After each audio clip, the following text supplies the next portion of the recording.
नमस्कार, मी संजय भालेराव शहापूर गजालीत आपले स्वागत आहे। संततधार पावसामुळे भातसा धरण 51% भरले। मागील वर्षाच्या तुलनेत यंदा पाणी साठा 19% कमी। मुंबईकरांची पिण्याच्या पाण्याची समस्या टळली। चालू वर्षी पावसाने उशिरा सुरुवात केल्याने यावर्षी मुंबईकरांना पाणी टंचाईला सामोरे जावे लागले असून पाणी टंचाईचे संकट कमी करण्यासाठी मुंबई महानगरपालिका सांडपाण्यापासून पेयजल, कृत्रिम पाऊस अशा योजना राबविण्याबाबत विचार करत होते। मात्र भातसा धरण क्षेत्रात मागील 4-5 दिवसांपासून दमदार पाऊस झाल्याने भातसा धरणाच्या पाण्याची पातळी वाढत असून पाणी साठ्यात भर पडली आहे। त्यामुळे मुंबईकरांच्या पिण्याच्या पाण्याची समस्या टळली आहे। यंदा 1 महिना उशिरा 4 जुलैपासून संततधार पावसाने सुरुवात केल्याने मुंबईला पाणी पुरवठा करणाऱ्या भातसा धरणात आजपर्यंत उपयुक्त साठ्यातील प्रत्यक्षातील पाणी साठ्याची टक्केवारी 50.98% दशलक्ष घनमीटर झाली असून मागच्या वर्षी ही टक्केवारी 70.26% होती। उशिरा पाऊस सुरू झाल्यामुळे मागील वर्षाच्या तुलनेत पाणी साठा 19% कमी झाला आहे। भातसा धरणाची आज सकाळी 7:15 वाजता घेतलेल्या नोंदीनुसार धरणातील पाणी पातळी 121.80 मीटर झाली असून उपयुक्त पाणी साठा 480.264 दशलक्ष घनमीटर एवढा असून एकूण पाणी साठा 514.264 दशलक्ष घनमीटर झाला आहे।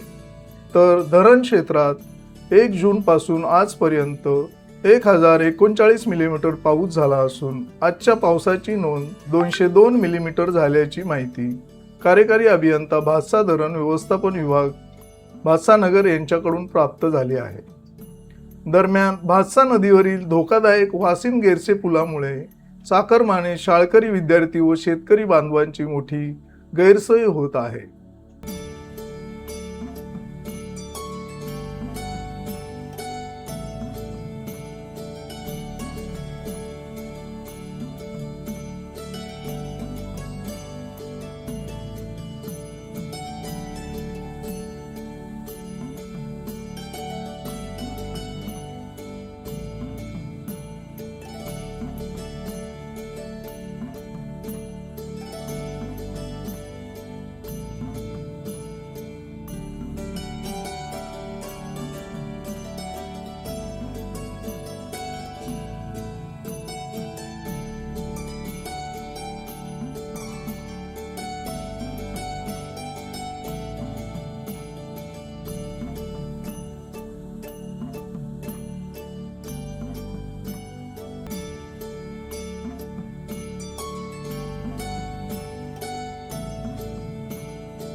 ताज्या घडामोडींसाठी पाहत राहा शहापूर गजाली।